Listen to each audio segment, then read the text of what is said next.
Ma'am क्या नाम ਤੁਹਾਡਾ और क्या मैटर है जिस वास्ते ਤੁਸੀਂ एनपीसी कर रहे हो? हाँ जी, मेरा नाम मधु रानी है और मैं बाबत एसपीए के जो मेरे ब्रदर ने बनाई है वो इस टाइम मेरा ब्रदर जो है नाइजीरिया में जॉब करता है लागोज में एज ए आईटी में, और उसकी प्रॉपर्टी की केयर टेकर के लिए एज ए मेरी माँ मेंटल है बिल्कुल। उनको कुछ नहीं पता कि क्या हो रहा है। उनकी केयर टेकर मैं 17 साल से करती आ रही हूँ और अब भी कर रही हूँ, क्योंकि हम दो ही बहन भाई हैं। मैं बड़ी सिस्टर हूँ महेश की, और महेश जो है मेरा छोटा ब्रदर है। या तो मैं देखभाल करूँ या महेश या उसकी वाइफ देखभाल करे, लेकिन 17 सालों से 2006 से लेके 2019 तक तो मैं ही देखभाल करती आ रही। और अब जब मेरे फादर एक्सपायर हो गए हैं 2019 में, पूरी तरह से रिस्पॉन्सिबिलिटी मुझ पर आ गई। मैं अपने बच्चों के साथ और अपनी माँ के साथ मैं यहाँ 3284 हाउस नंबर में रहती हूँ, जो कि मेरे भाई के नाम पर कहाँ है। पे रहते हैं आप, कौन सी जगह पे? सर ये जो उसका घर है कोठी है, ये न्यू सन इनक्लेव में सेक्टर 125 में है। ये है, ये घर है। ये घर मेरे ब्रदर ने 2019 में 27 मार्च को रजिस्ट्री करवाई थी। ठीक है जी। रजिस्ट्री करवाने के बाद वो भाई मार्च में चला गया था। मार्च में 2000 जब 19 में जब उसने कोठी खरीदी थी, ठीक है जी। उस दौरान जो है कि मैं 2019 में मेरे फादर की तबीयत खराब हो गई। हमारा उससे पहले इसने घर भी खरीदा, हमें नहीं मालूम था, हमें कोई कांटेक्ट में नहीं था कि मेरे ब्रदर ने कितनी प्रॉपर्टी बनाई है। मेरे ब्रदर ने 2 प्रॉपर्टी बनाई थी। फर्स्ट प्रॉपर्टी जो है 8202 2 बेडरूम्स का फ्लैट बनाया था, जो कि उसने अपने वाइफ के नाम लिया था।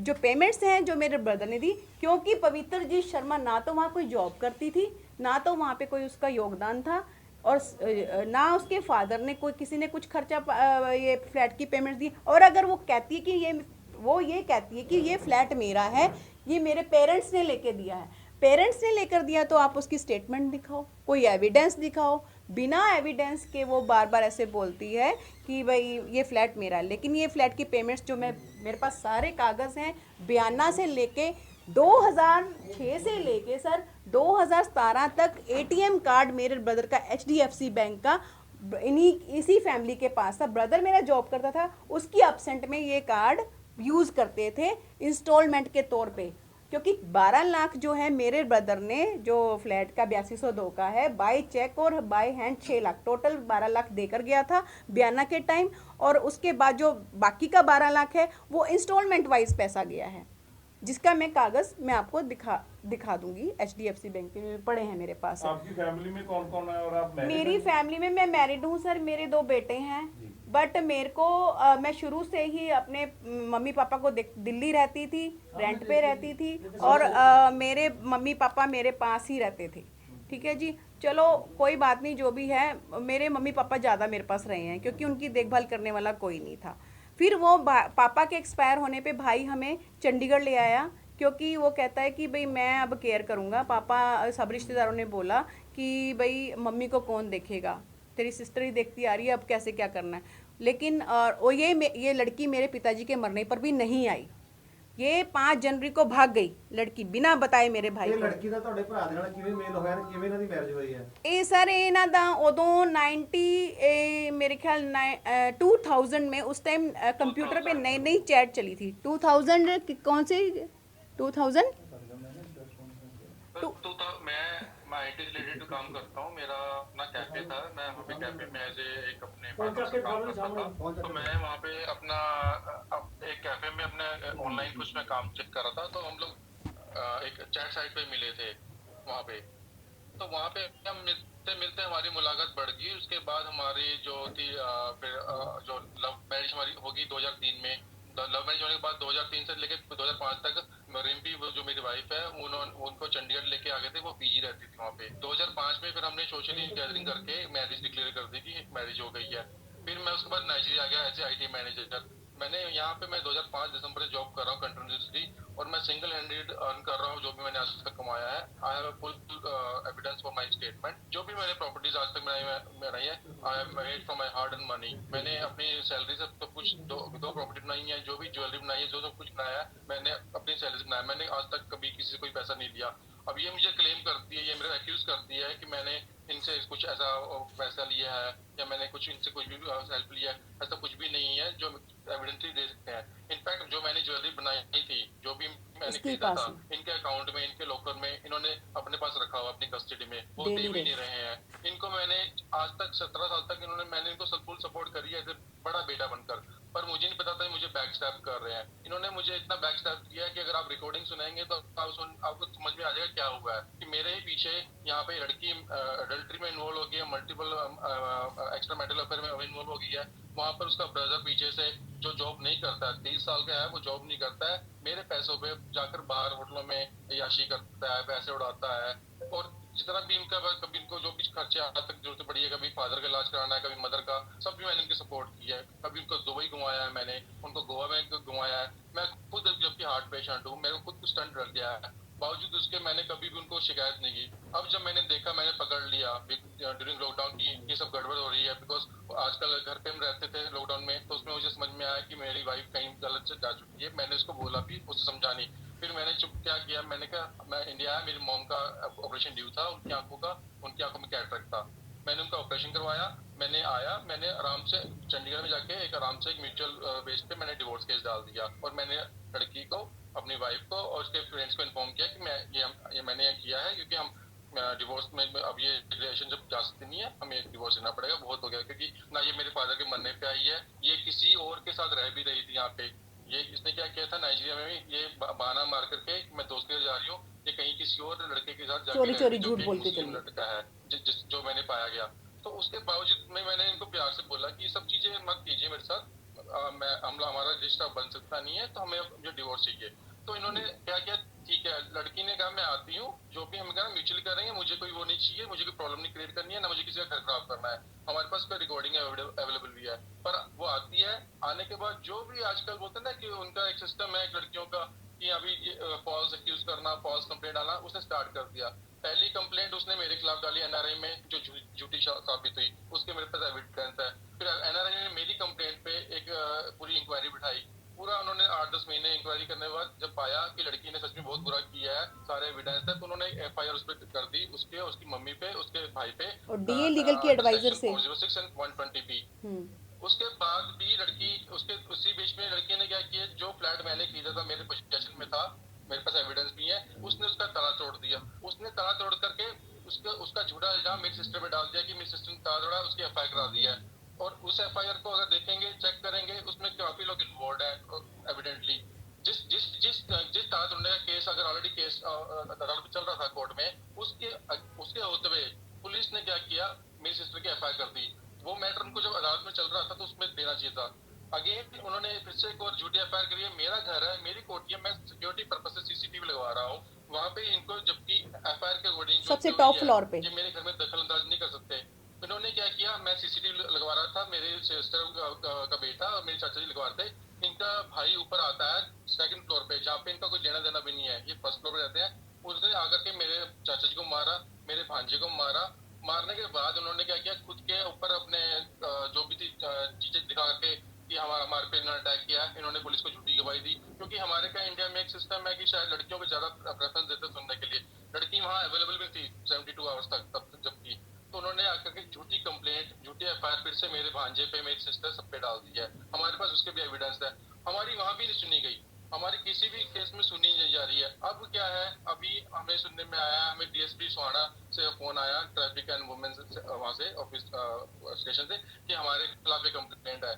हमने बोला ये 19 कंप्लेंटें अलग अलग जगह दे चुकी है, किसी में इसकी स्टेटमेंट कुछ है, किसी में कुछ है, आप चेक कर लीजिए। कहीं पे बोलती है मैं इंपॉर्टेंट हूँ, कहीं पे मुझे बोलती है, कहीं पे मुझे बोलती है कि मेरे साथ इसने ऐसा किया। मेरी कोई मेडिकल इशू नहीं है, मेरा कुछ भी प्रॉब्लम नहीं है, बच्चा ना करने का रीजन खुद करता, मेरे के ऊपर झूठे इल्जाम डाल रही है।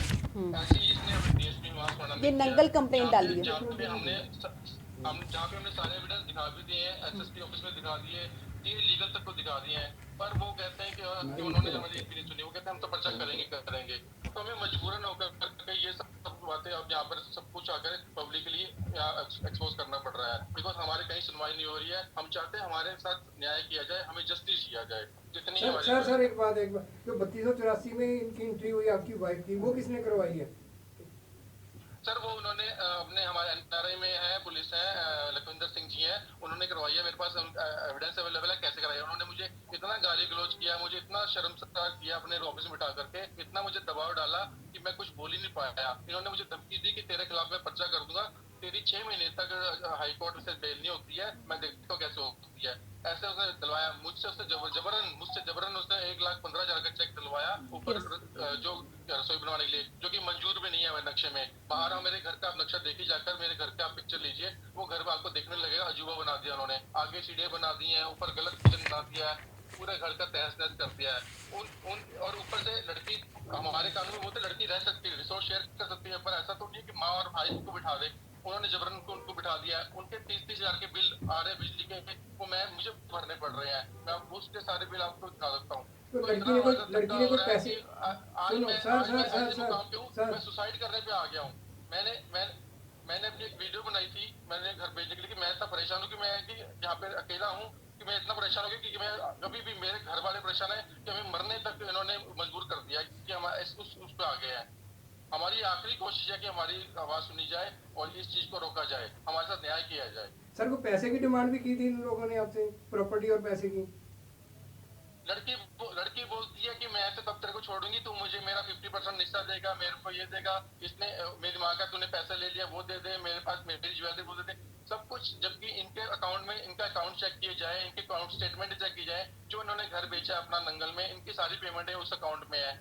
जो भी इन्होंने ज्वेलरी मेरी है, इनके अकाउंट नंबर 26, लॉकर नंबर 26 है नंगल में, उनकी माँ का, उसमें रखी हुई है। सब कुछ देखा जाए, जो ये दे नहीं रहे हैं।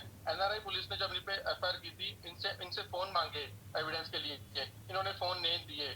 उसके बावजूद इन्होंने इनसे वो मांगी, बैंक की डिटेल मांगी, इन्होंने नहीं दी। तो उनके जो नीचे वाली अदालत ने, देवेंद्र कुमार गुप्ता जी की अदालत में, इनकी बेल खारिज की गई थी, इसलिए कि इन्होंने सपोर्ट नहीं किया। तो हाई कोर्ट से इन्होंने बेल ली थी। हाई कोर्ट ने इनको 10 दिन का टाइम दिया था कि आपको इन्हें 10 दिन में इन्वेस्टिगेशन ज्वाइन करनी है, जो भी पुलिस, जो भी इंटेरोगेशन है, आपको पार्ट लेना है। उसमें भी इन्होंने मना कर दिया। वो 5 महीने की इनको इंटरिम बेल मिली थी। उन 5 महीनों में इन्होंने इतना किया कि झूठी एफआईआर करवा दी हमारे पे एक, अब दूसरी करवाने लगे हैं। अदालत का वो नहीं फॉलो नहीं कर रहे हैं उनके ऑर्डर को। इनफैक्ट उन्होंने पुलिस को भी इतना मिसगाइड कर दिया कि पुलिस के ऊपर भी कंटेम्प्ट ऑफ कोर्ट हमें डालना पड़ा, क्योंकि जब एक इंक्वायरी कंप्लीट ही नहीं हुई है एनआरए की, वो दूसरा एनआरए में दूसरा ऑफिसर दूसरी इंक्वायरी डाल करके जानबूझ करके इनकी जो एफआईआर है उसको कैंसिलेशन में कैसे डाल सकता है? वो भी कोर्ट में लगा हुआ है। ਪੁਲਿਸ ਦੇ ਖਿਲਾਫ ਵੀ ਹੁਣ ਤੁਸੀਂ ਕਾਰਵਾਈ ਕਰੋਗੇ ਜੀ, ਜਿਨ੍ਹਾਂ ਨੇ ਤੁਹਾਡੇ ਤੋਂ ਇਹਨਾਂ ਨੂੰ ਘਰ ਦੇ ਵਿੱਚ, ਪੁਲਿਸ ਦੇ ਖਿਲਾਫ ਵੀ ਕਾਰਵਾਈ ਕਰੋਗੇ?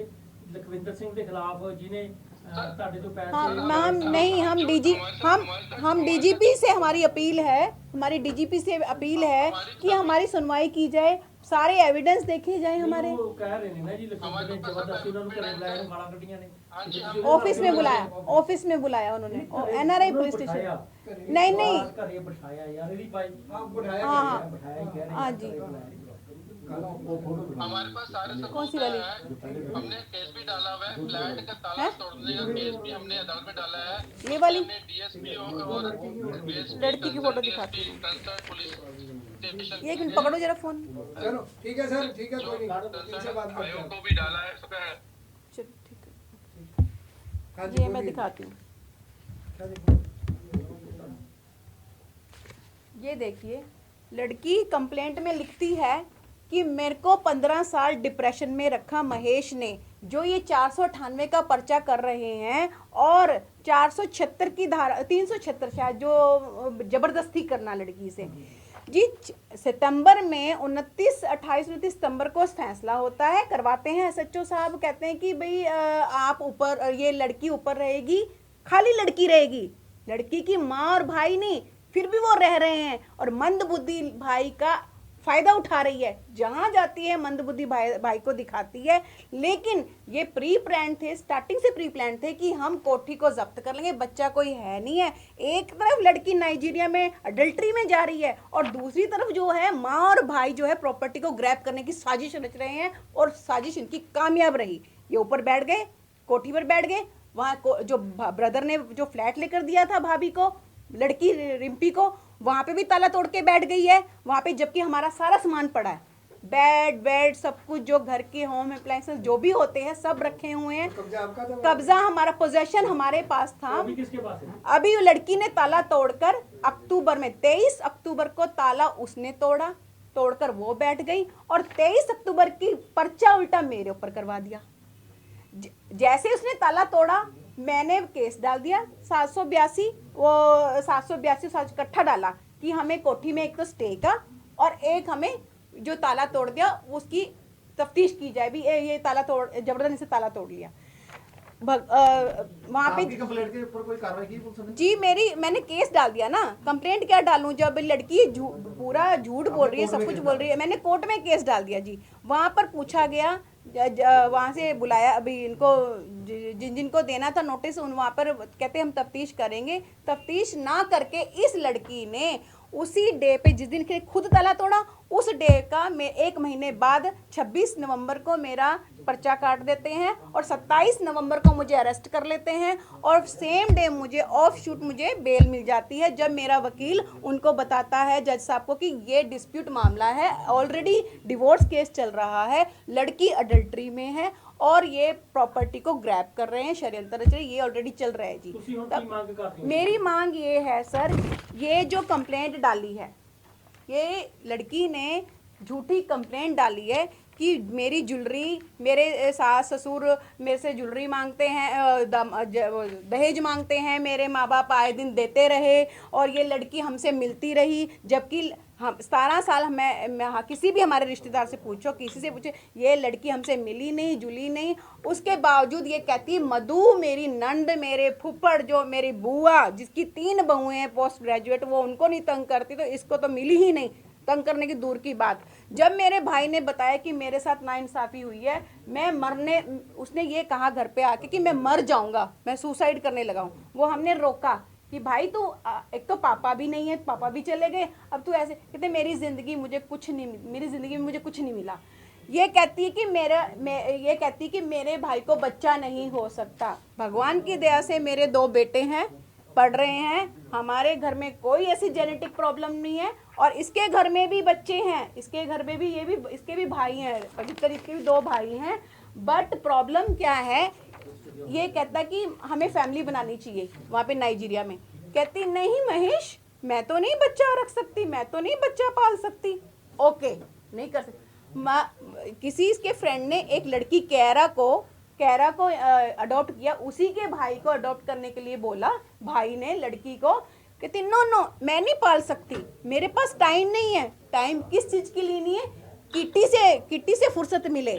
सर ये मिडिल क्लास लड़कियां हम लोग जो समझती हैं, जो ये हाई फाई सोसाइटीज़, जो सिगरेट शराब चलो चलता है कोई बात नहीं, हम वटेवर जो भी है अपने अपने जीने का लिविंग स्टैंडर्ड है। बट ये लड़की ने सिवाय किट्टी के, सिवाय वहाँ पे अपने घूमने फिरने के कुछ नहीं किया। जबकि मेरे ब्रदर को एज ए मेड मिली हुई है वहाँ पे फ्लैट में, नाइजीरिया में कंपनी की तरफ से फ्लैट मिला हुआ है, सर्वेंट मिला हुआ है। ये बेली थी, कुछ नहीं किया इस लड़की ने। ये कहती फ्लैट में मैं वहाँ पे जॉब करती थी। सर वहाँ पे कंफर्म किया जाए, ये जितने भी फ्रेंड्स हैं वहाँ पे इसने घूमना फिरना। सर मेरी डिमांड ये है, ये कंप्लेंट है, इस पे कहती है कि मैं डिप्रेशन में, ये डिप्रेशन की फोटोज हैं, ये वेयरिंग, ये मेरे ब्रदर ने इसको डिप्रेशन में रखा। जो मेरे भाई पे 498 का पर्चा और जबरन जो भी धाराएं लगा रहे हैं, ये डिप्रेशन वाली है। शादी से पहले इसको ये वेयरिंग थी, शादी के बाद तक की, ये शादी के बाद की वेयरिंग है। इतने प्यार से रखा, एक उसके ये कहती डोमेस्टिक वायलेंस दिया मुझे, जो भी है मेरे को ये कर रहे हैं। तो ये पर्चा बिल्कुल इसने जो ये कंप्लेंट दिया झूठी दी है सर। 498 का जो पर्चा होने जा रहा है और जो कह रहे कि मेरे साथ ज़बरदस्ती की महेश ने अपनी कोठी में, ये बिल्कुल सरासर झूठ है। ये फंसाने के लिए महेश को, ताकि वो इंडिया आए और मैं अपनी मनमानी कर सकूं। सर मैम अभी जबकि ऑलरेडी ये रह रही है हमारे घर में। पुलिस से और कोर्ट से क्या मांग? मेरी पुलिस और कोर्ट से, कोर्ट तक तो लड़की गई नहीं ना, कोर्ट में तो केस चल रहे हैं जी 15। बट ये लड़की डेट्स पर आती नहीं ना, इनका वकील अपीयर होता है सही ढंग से, कई केसों में तो कोई जवाब ही नहीं दे रहे हैं। सर ये चाहती है कि मैं यहाँ पे शिकायतें कर के पुलिस थानों में जगह जगह नंगल इसकी माँ डालती कि मेरी प्रॉपर्टी खा गया महेश, नंगल मुझे जाना पड़ा। जगह जगह कम से कम इसने 18 कंप्लेंट, 18-19 हमारी कंप्लेंट की कोई सुनवाई नहीं है, इसकी कंप्लेंट्स की पूरी सुनवाई है। ये लड़की पूरी गुंडागर्दी इसने कर रखी है, दोनों बहन भाइयों ने, मनिंदरजीत सिंह ने और पवित्र जी शरेआम ये ऊपर रह रहे हैं, और क्या कहते हैं, शरेआम ये ऊपर रह रहे हैं और ये कब्जा कर चुके हैं। और अब हम ये चाहते हैं कि डीजीपी से मेरी अपील है कि हमारे सारे सबूत देखे जाएं, जो झूठे पर्चे हुए हैं और जो अब होने जा रहा है, निष्पक्ष जांच करके इन पर्चों को कैंसिल किया जाए। और जो नया पर्चा करने जा रहे हैं महेश के खिलाफ, मेरे परिवार के खिलाफ, मैं डीजीपी साहब से अपील करती हूँ पूरी तफ्तीश करने के बाद ही कुछ कार्रवाई करें। प्लीज़ हमें इंसाफ दिलाया जाए, हमें अपनी जान का, मेरी माँ को, मेरे बच्चों को, इस जो ऊपर रह रही फैमिली है पवित्र जी शर्मा की है और इसके भाई से मनिंदर जी से हमें खतरा है। ये मुझे फॉलो करवाता है, अपने ड्राइवर जसविंदर सिंह से फॉलो करवा दी, कहाँ जाती क्या कर, मुझे कभी भी कुछ भी हो सकता है। मेरी माँ घर में मेंटल हालत में है, उसकी जान बचानी है, बस मेरी अपील है, मुझे इंसाफ दिया जाए बस। ਤੇ ਤੁਸੀਂ ਮੈਮ ਰਿੰਪੀ ਜੀ ਬੋਲ ਰਹੇ ਨਾ? ਹਾਂਜੀ ਹਾਂਜੀ, ਇਹ ਤੁਹਾਡਾ ਪਹਿਲੇ ਵੀ ਗੱਲ ਜਿੱਦਾਂ ਹੋਈ ਹੈ, ਤੇ ਮੈਮ ਦੱਸਿਓ, ਮਧੂ ਜੀ ਨੇ ਤੁਹਾਡੇ ਤੇ ਐਲੀਗੇਸ਼ਨ ਲਗਾਏ ਨੇ, ਇੱਕ ਪ੍ਰੈਸ ਕਾਨਫਰੰਸ ਕੀਤੀ ਹੈ ਕਿ ਜੀ ਇੱਕ ਤੇ ਮੇਰੇ ਤੇ ਝੂਠੇ ਪਰਚੇ ਕਰਾ ਰਹੇ, ਇੱਕ ਸਾਡੇ ਘਰ ਤੇ ਕਬਜ਼ਾ ਕੀਤਾ ਹੈ ਤੇ ਸਭ ਹਰਾਸ ਕਰ ਰਹੇ ਹੈਗੇ, ਤੁਸੀਂ ਕੀ ਕਹਿਣਾ ਚਾਹੋਗੇ ਇਸ ਵਿੱਚ ਮੈਮ? ਮੈਂ ਇਹਦੇ ਬਾਰੇ ਕਹਿਣਾ ਇੱਕ ਸੈਕਿੰਡ ਮੈਮ, ਇੱਕ ਸੈਕਿੰਡ ਹਾਂ ਸਪੀਕਰ ਮੈਮ ਰਿਕਾਰਡ ਕਰ ਰਹੇ ਆਪਾਂ, ਠੀਕ ਹੈ ਮੈਮ, ਤੁਹਾਡੀ ਗੱਲ, ਤੁਹਾਡਾ ਹੀ ਵਰਜਨ ਇਹ ਤੁਹਾਡਾ ਅਫੀਸ਼ੀਅਲ ਹੋਏਗਾ ਜੀ। ਹਾਂਜੀ ਮੈਮ ਦੱਸੋ ਮੈਮ, ਤੁਸੀਂ ਕੀ ਕਹਿਣਾ ਚਾਹ ਰਹੇ ਹੋ? ਜੀ ਮੈਂ ਕਹਿਣਾ ਚਾਹੁੰਦੀ ਹਾਂ, ਪਹਿਲੀ ਗੱਲ ਤਾਂ ਉਹ ਮੇਰੇ ਪਤੀ ਮਹੇਸ਼ ਸ਼ਰਮਾ ਜੀ ਦਾ ਘਰ ਹੈ, ਮੈਂ ਲੀਗਲੀ ਉਹਨਾਂ ਦੀ ਵਾਈਫ ਹਾਂ, ਤੇ ਦੱਸੋ ਕਿ ਮੈਂ ਕਿੱਦਾਂ ਉਹਨਾਂ ਦੀ ਪ੍ਰਾਪਰਟੀ ਤੇ ਜ਼ਬਰਦਸਤੀ ਕਬਜ਼ਾ ਕਰ ਸਕਦੀ ਹਾਂ, ਜਦਕਿ ਮੈਂ ਹੀ ਵਾਈਫ ਹਾਂ ਤੇ ਮੇਰਾ ਹੀ ਰਾਈਟ ਹੈ। ਸੈਕਿੰਡ, ਮਧੂ ਰਾਣੀ ਜੀ ਜਿਹੜੇ ਹੈਗੇ ਹੈ, ਉਹਨਾਂ ਦਾ ਵਿਆਹ ਹੋ ਚੁੱਕਿਆ ਹੈ, ਠੀਕ ਹੈ, ਉਹਨਾਂ ਦੇ 2 ਵੱਡੇ ਬੱਚੇ ਹੈ, ਉਹ ਇਸ ਘਰ 'ਚ ਜ਼ਬਰਦਸਤੀ ਰਹਿ ਰਹੀ ਹੈ ਔਰ ਮੈਨੂੰ ਹਰਾਸ ਕਰ ਰਿਹਾ ਹੈ। ਰੀਸੈਂਟਲੀ ਉਹਨਾਂ ਤੇ ਪਰਚਾ ਹੋਇਆ ਹੈ, 268 ਨੰਬਰ ਪਰਚਾ ਹੈ, ਇਹਨਾਂ ਨੇ ਮੇਰੇ ਮਦਰ ਨੂੰ ਮਾਰਿਆ, ਮੇਰੇ ਬ੍ਰਦਰ ਨੂੰ ਮਾਰਿਆ, ਇਹਨਾਂ ਦੇ ਬੇਟੇ ਔਰ ਚਾਚਾ ਜੀ ਨੇ, ਜਿਹਨਾਂ ਦੀ ਵੀਡੀਓ ਰਿਕਾਰਡਿੰਗ ਅਸੀਂ ਪੁਲਿਸ ਨੂੰ ਪੇਸ਼ ਕੀਤੀ ਮਾਰਦੇ ਵਕਤ ਦੀ, ਤੇ ਇਹਨਾਂ ਨੇ ਮੇਰੇ ਮੰਮੀ ਦੇ ਕੱਪੜੇ ਫਾੜੇ, ਉਹਦੇ ਫੋਟੋਆਂ ਵੀ ਅਸੀਂ ਪੇਸ਼ ਕਰ ਦਿੱਤੀਆਂ ਸੀ ਵਿਦ ਪ੍ਰੂਫ। ਕਿਹੜੀ ਜਗ੍ਹਾ, ਕਿਹੜੇ ਥਾਣੇ ਵਿੱਚ? ਸਦਰ ਥਾਣੇ 'ਚ। ਸਦਰ ਮੋਹਾਲੀ? ਹਾਂਜੀ, ਖਰੜ। ਓਕੇ। ਉਸ ਤੋਂ ਬਾਅਦ ਜੀ ਇਹਨਾਂ ਦੀ ਬੇਲ ਰਿਜੈਕਟ ਹੋ ਗਈ ਮੋਹਾਲੀ ਕੋਰਟ ਵਿੱਚੋਂ, ਇਹ ਭੱਜ ਗਏ ਸੀ ਘਰੋਂ। 1.5 ਮਹੀਨੇ ਬਾਅਦ ਇਹਨਾਂ ਨੂੰ ਹਾਈ ਕੋਰਟ 'ਚੋਂ ਬੇਲ ਮਿਲੀ ਹੈ, ਜਿਨ੍ਹਾਂ 'ਚੋਂ ਇਹਨਾਂ ਨੇ ਮੁੰਡੇ ਦੀ ਬੇਲ ਅਪਲਾਈ ਨਹੀਂ ਕੀਤੀ ਔਰ ਮੁੰਡੇ ਦਾ ਪੀਓ ਦਾ ਪ੍ਰੋਸੀਜਰ ਸਟਾਰਟ ਹੋ ਚੁੱਕਾ ਹੈ, ਠੀਕ ਹੈ ਜੀ।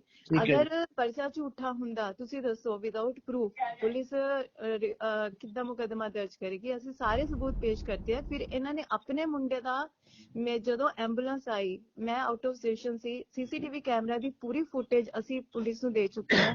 ਇਹਨਾਂ ਦਾ ਮੁੰਡਾ ਘੁੰਮਦਾ ਰਿਹਾ, ਪੁਲਿਸ ਨੂੰ ਰਿਸੀਵ ਕੀਤਾ ਇਹਨਾਂ ਦੇ ਮੁੰਡੇ ਨੇ ਬਾਹਰ, ਅਸੀਂ ਸੀਸੀਟੀਵੀ ਕੈਮਰਾ 'ਚ ਹੈ। ਉਸ ਤੋਂ ਬਾਅਦ ਉਹ ਘੁੰਮਦਾ ਰਿਹਾ ਬਾਈਕ ਤੇ। 2 ਘੰਟੇ ਬਾਅਦ ਇਹਨਾਂ ਦੀ ਮਧੂ ਜੀ ਔਰ ਇਹਨਾਂ ਦਾ ਬੇਟਾ ਹਸਪੀਟਲ ਜਾ ਕੇ ਦਾਖਲ ਹੋਏ, ਆਪਣਾ ਹੱਥ ਕੱਟ ਕੇ, ਕਿ ਬਈ ਸਾਡਾ ਇਹਨਾਂ ਨੇ ਹੱਥ ਕੱਟਿਆ। ਇਹਦੀ ਕੀ ਪੂਰੀ ਫੁਟੇਜ ਔਰ ਸਬੂਤ ਸਮੇਤ ਪੁਲਿਸ ਖੁਦ ਮੌਕੇ ਦੀ ਗਵਾਹ ਸੀ।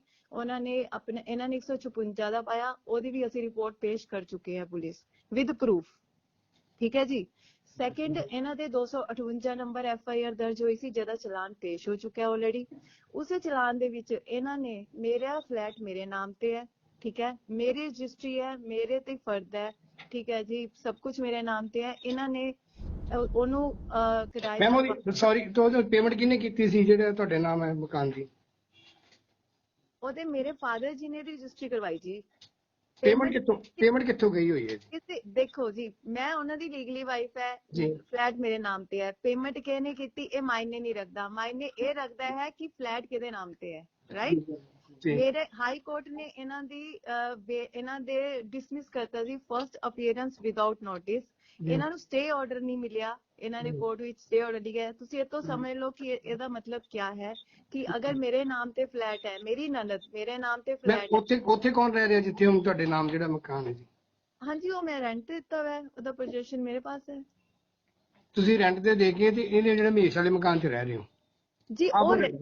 ਉਹ ਆਲਰੇਡੀ ਛੋਟਾ ਜਿਹਾ ਫਲੈਟ ਹੈ ਜੀ, ਠੀਕ ਹੈ, ਉਹ ਆਲਰੇਡੀ ਉੱਥੇ ਰੈਂਟ ਤੇ ਹੀ ਅਸੀਂ ਦਿੱਤਾ ਹੋਇਆ ਸੀ ਪਹਿਲਾਂ ਵੀ ਜੀ, ਠੀਕ ਹੈ। ਔਰ ਇਹ ਮੇਰੇ ਪਤੀ ਦਾ ਘਰ ਹੈ, ਜੀ ਠੀਕ ਹੈ। ਔਰ ਮੈਂ ਰੋਟੀ ਕਿੱਦਾਂ ਖਾਣੀ, 1.5 ਸਾਲ ਹੋ ਗਿਆ ਮੇਰੇ ਪਤੀ ਮੈਨੂੰ ਛੱਡ ਕੇ ਇੱਥੇ ਚਲੇ ਗਏ, ਪਹਿਲਾਂ ਉੱਥੋਂ ਬਾਹਰ ਤੋਂ ਛੱਡ ਕੇ ਆ ਗਏ ਸੀ, ਹੁਣ ਇੱਥੋਂ ਛੱਡ ਕੇ ਚਲੇ ਗਏ, ਔਰ 1 ਰੁਪਿਆ ਵੀ 1.5 ਸਾਲ ਤੋਂ ਮੈਨੂੰ ਦਿੱਤਾ ਨਹੀਂ ਹੈ। ਵਿਦਆਊਟ ਉਹਨਾਂ ਦੇ ਪੈਸੇ ਦਿੱਤੇ ਉਹਨਾਂ ਨੂੰ ਮੈਂ ਇੱਥੇ ਸਰਵਾਈਵ ਕਰ ਰਹੀ ਹਾਂ, 8,500 ਰੁਪਏ ਰੈਂਟ ਤੇ ਮੇਰੀ ਮੰਮੀ ਦੀ ਪੈਨਸ਼ਨ ਆ ਰਹੀ ਹੈ। ਠੀਕ, ਕਿੰਨੀ ਦੇਰ ਤੋਂ ਰਹਿ ਰਹੇ ਹੋ ਇਸ ਮਕਾਨ ਦੇ ਵਿੱਚ? ਅੱਜ ਤਾਂ ਸ਼ੁਰੂ ਤੋਂ ਹੀ ਰਹਿ ਰਹੀ ਹਾਂ ਜੀ, ਮੈਂ ਤਾਂ ਜਦੋਂ ਉਹ ਸਾਲ ਆਈ ਹੋ ਗਏ। ਹਾਂ ਉਦੋਂ ਤੋਂ ਰਹਿ ਰਹੀ ਹਾਂ, ਠੀਕ ਹੈ ਨਾ। ਇਹਨਾਂ ਨੇ ਮੇਰੇ ਮੰਮੀ ਦਾ ਘਰ ਵਿਕਵਾ ਕੇ ਉਹਨਾਂ ਨੂੰ ਇੱਥੇ ਸ਼ਿਫਟ ਕਰਵਾਇਆ ਕਿ ਅਸੀਂ ਜੁਆਇੰਟ ਕਰਵਾਵਾਂਗੇ, ਉਹ ਵੀ ਨੇ ਇਹਨਾਂ ਨੇ ਕੀਤਾ, ਠੀਕ ਹੈ। ਹੁਣ ਇਹਨਾਂ ਨੇ ਮੇਰੇ ਮੰਮੀ ਪਰ ਉਹਨਾਂ ਦਾ ਕਹਿਣਾ ਵੀ ਪੁਲਿਸ ਨੇ ਧੱਕੇ ਨਾਲ ਕਬਜ਼ਾ ਦਵਾਇਆ ਜੀ ਤੁਹਾਨੂੰ, ਕੋਈ ਇਹੋ ਜਿਹਾ ਕੰਪਰੋਮਾਈਜ਼ ਹੋਇਆ ਸੀ ਥਾਣੇ 'ਚ ਤੁਹਾਡਾ? ਇਦਾਂ ਦਾ ਕੋਈ ਕੰਪਰੋਮਾਈਜ਼ ਨਹੀਂ ਹੋਇਆ। ਇਹਨਾਂ ਨੇ ਪੁਲਿਸ ਨੇ ਧੱਕੇ ਨਾਲ ਦਿਲਵਾਇਆ ਹੈ, ਤਾਂ ਇਹਨਾਂ ਨੂੰ ਇਹ ਪੁੱਛ ਲਓ ਕਿ ਫਿਰ ਪੁਲਿਸ ਤੇ ਕਾਰਵਾਈ ਕਿਉਂ ਨਹੀਂ ਹੋਈ। ਕੋਰਟ ਵਿੱਚ ਇਹਨਾਂ ਨੇ ਪੁਲਿਸ ਦੇ ਖਿਲਾਫ ਰਿਟਾਂ ਪਾਈਆਂ, ਫਿਰ ਪੁਲਿਸ ਤੇ ਕਿਉਂ ਕਾਰਵਾਈ ਨਹੀਂ ਪਰ ਹੋਈ। ਇਹਨਾਂ ਦਾ ਕਹਿਣਾ ਵੀ NRI ਥਾਣੇ ਦੇ ਵਿੱਚ ਉਹਨਾਂ ਨੇ ਕੋਈ ਜ਼ਬਰਦਸਤੀ ਉਹਨਾਂ ਦਾ ਚੈੱਕ ਵੀ ਦਵਾਇਆ ਗਿਆ ਤੁਹਾਨੂੰ, ਪੌੜੀਆਂ ਬਾਹਰੋਂ ਚੜਾਉਣ ਦਾ ਕੋਈ ਇਦਾਂ ਦਾ ਕੋਈ ਸੀਨ ਸੀਗਾ? ਇਹਨਾਂ ਨੇ ਮੇਰੇ ਨਾਲ ਮਾਰਕੁੱਟ ਕੀਤੀ ਸੀ ਜੀ। ਜਦੋਂ ਮੈਂ ਆਈ। ਇਹਨਾਂ ਦੀ ਪੂਰੀ ਫੈਮਿਲੀ, ਚਾਚੇ ਤਾਏ ਫੁੱਫੜ ਸਾਰੇ ਇਹਨਾਂ ਦੇ ਘਰ ਸੀ, ਜਿਹਦੀਆਂ ਫੋਟੋਆਂ ਮੇਰੇ ਪਾਸ ਹੈ, ਮੌਜੂਦ ਹੈ। ਇਹਨਾਂ ਦੀ ਕੰਪਲੇਂਟ NRI ਵਿੱਚ ਕੀਤੀ ਗਈ ਸੀ, ਪਹਿਲਾਂ ਵੀ ਕੀਤੀ ਗਈ ਸੀ। ਇਹਨਾਂ ਨੇ ਇਹ ਕੰਪਰੋਮਾਈਜ਼ ਕੀਤਾ ਸੀ ਕਿ ਵੀ ਸਾਡੇ ਖਿਲਾਫ ਤੁਸੀਂ ਕੋਈ ਕਾਰਵਾਈ ਨਾ ਕਰੋ, ਠੀਕ ਹੈ ਨਾ। ਤੇ ਇਹਨਾਂ ਨੇ ਇਹਨਾਂ ਦੀ ਸਹਿਮਤੀ ਨਾਲ ਸਾਹਮਣੇ ਪੁਲਿਸ ਦੇ ਇਹਨਾਂ ਨੇ ਸਾਈਨ ਕੀਤੇ, ਮੈਂ ਵੀ ਉੱਥੇ ਮੌਜੂਦ ਸੀ। ਇਹਨਾਂ ਨੇ ਪੁਲਿਸ ਨੇ ਇਹ ਕਿਹਾ ਸੀ ਕਿ ਮੈਂ ਉੱਪਰ ਰਹੂੰਗੀ ਆਪਣੀ ਫੈਮਿਲੀ ਦਾ, ਇਹ ਨੀਚੇ ਰਹਿਣਗੇ। ਤੇ ਕਿਉਂਕਿ ਲੜਾਈ ਝਗੜਾ ਖਤਮ ਕਰ ਲਈ, ਉਹਨਾਂ ਨੇ ਬਾਹਰ ਤੋਂ ਪੌੜੀਆਂ ਕਢਵਾਈਆਂ ਸੀ। ਕੰਪਰੋਮਾਈਜ਼ ਲਈ ਵੀ ਤੁਸੀਂ ਕੋਈ ਪੈਸੇ ਦੀ ਡਿਮਾਂਡ ਕੀਤੀ ਸੀ ਇਹਨਾਂ ਦੇ ਬ੍ਰਦਰ ਤੋਂ, ਆਪਦੇ ਸੌਰੀ ਹਸਬੰਡ ਤੋਂ, ਆਪਣੇ ਤੋਂ? ਮੇਰਾ ਹਸਬੈਂਡ ਹੈ, ਮੈਂ ਕੋਈ ਵੀ ਡਿਮਾਂਡ ਕਰਾਂ ਇਹਦੇ ਵਿੱਚ ਗਲਤੀ ਕਿਆ ਹੈ ਦੱਸੋ ਜਰਾ। ਜੀ ਤੁਸੀਂ ਤਾਂ ਇਦਾਂ ਦੇ ਕੁਐਸਚਨ ਪੁੱਛਦੇ ਵੇ ਸਟੂਪਿਡ ਨੌਨਸੈਂਸ ਵਾਲੇ। ਤੁਸੀਂ ਖੁਦ ਰਿਪੋਰਟਰ ਹੈ, ਐਜ਼ ਅ ਵਾਈਫ ਦਾ ਕੀ ਰਾਈਟ ਹੈ ਕੋਰਟ ਦਾ ਤੁਹਾਨੂੰ ਪਤਾ ਨਹੀਂ ਹੈ।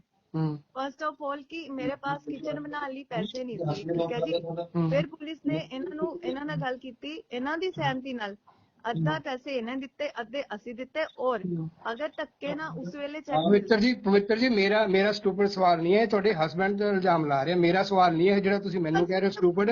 ਮੈਂ ਪਹਿਲਾਂ ਤਾਂ ਆਪਣੀ ਲੈਂਗੁਏਜ ਸੰਭਾਲੋ, ਕਿਉਂਕਿ ਮੇਰਾ ਨਹੀਂ ਹੈ ਇਹ ਤੁਹਾਡੇ ਹਸਬੰਡ ਇਲਜ਼ਾਮ ਲਾ ਰਹੇ।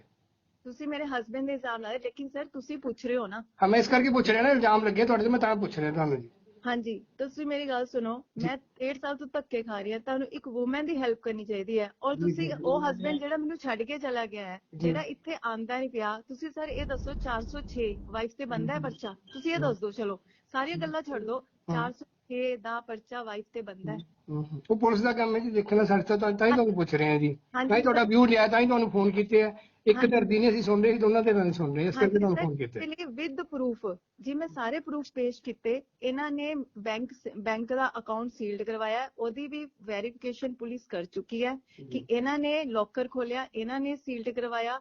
ਉਹਦੀ ਵੈਰੀਫਿਕੇਸ਼ਨ ਕਰਨ ਤੋਂ ਬਾਅਦ, ਸਾਰੇ ਪ੍ਰੂਫ ਦੇਣ ਤੋਂ ਬਾਅਦ, ਮੈਂ ਇਹਨਾਂ ਦੀ ਚੈਟਸ ਲਗਾਉਣ ਤੋਂ ਬਾਅਦ ਤੇ ਜਿੰਨੇ ਵੀ ਸਬੂਤ ਦੇਣ ਤੋਂ ਬਾਅਦ ਪੁਲਿਸ ਨੇ ਜਿਹੜੀ ਇਨਵੈਸਟੀਗੇਸ਼ਨ ਕੀਤੀ ਹੈ, ਠੀਕ ਹੈ, ਉਸ ਤੋਂ ਬਾਅਦ ਇਹ ਪਰਚਾ ਕੈਂਸਲ ਕਰਕੇ ਉਹਨਾਂ ਨੇ ਰਿਪੋਰਟ ਭੇਜਤੀ ਹੈ ਕੋਰਟ ਵਿੱਚ। ਇਹਨਾਂ ਨੇ ਉੱਤੇ ਵੀ ਰਿਟ ਪਾਈ ਹੈ ਜੀ ਕੰਟੈਂਪਟ ਦੀ, ਕਿ ਭਈ ਇਹ ਪਰਚਾ ਇਨਕੁਆਇਰੀ ਹੋਈ ਹੈ, ਜਦਕਿ ਉਹਨਾਂ ਦਾ ਵੀ ਪੁਲਿਸ ਆਪਣੇ ਆਪ ਜਵਾਬ ਦੇ ਦੇਗੀ, ਉਹਨਾਂ ਮੇਰਾ ਕੋਈ ਲੈਣਾ ਦੇਣਾ ਨਹੀਂ ਹੈ। ਠੀਕ ਹੈ ਨਾ ਸਰ? ਅੱਛਾ, ਤਾਂ ਬਾਈਟ ਕਰਨੀ ਹੋਵੇ ਤਾਂ ਮਿਲ ਕੇ ਕਦੋਂ ਮਿਲ ਸਕਦੇ ਤੁਸੀਂ? ਮੈਂ ਜੀ ਅੱਜ ਤਾਂ ਮਿਲ ਨਹੀਂ ਸਕਦੀ, ਮੈਂ ਤੁਹਾਨੂੰ ਕੱਲ ਮਿਲ ਸਕਦੀ ਹਾਂ, ਕਿਉਂਕਿ ਐਂਡ ਪਲੀਜ਼ ਤੁਸੀਂ ਇੱਕ ਰਿਕੁਐਸਟ ਹੈ ਤੁਹਾਨੂੰ, ਤੁਸੀਂ ਇਹ ਕੰਸੀਡਰ ਕਰੋ ਕਿ ਮੇਰਾ ਅਬਨੋਰਮਲ ਬ੍ਰਦਰ ਹੈ, ਠੀਕ ਹੈ। ਮੇਰਾ ਇੱਕ ਬ੍ਰਦਰ ਕੁਝ ਕਮਾਉਂਦਾ ਨਹੀਂ ਹੈ, ਮੇਰੀ ਮੰਮੀ ਦੀ ਪੈਨਸ਼ਨ ਤੇ ਇਹਨਾਂ ਦਾ ਘਰ ਵਿਕਵਾ ਕੇ ਇਹਨਾਂ ਨੂੰ ਸ਼ਿਫਟ ਕਰਾਇਆ, ਜਿਹਦੇ ਸਾਰੇ ਮੇਰੇ ਪਾਸ A to Z ਸਬੂਤ ਹੈ ਜੀ। ਬਸ ਠੀਕ ਹੈ, ਉਹ ਸਬੂਤ ਦੇਖਾਂਗੇ ਜੀ। ਤੁਸੀਂ ਮੈਨੂੰ ਦੱਸੋ ਕਦੋਂ, ਕੱਲ ਮਿਲ ਸਕਦੇ?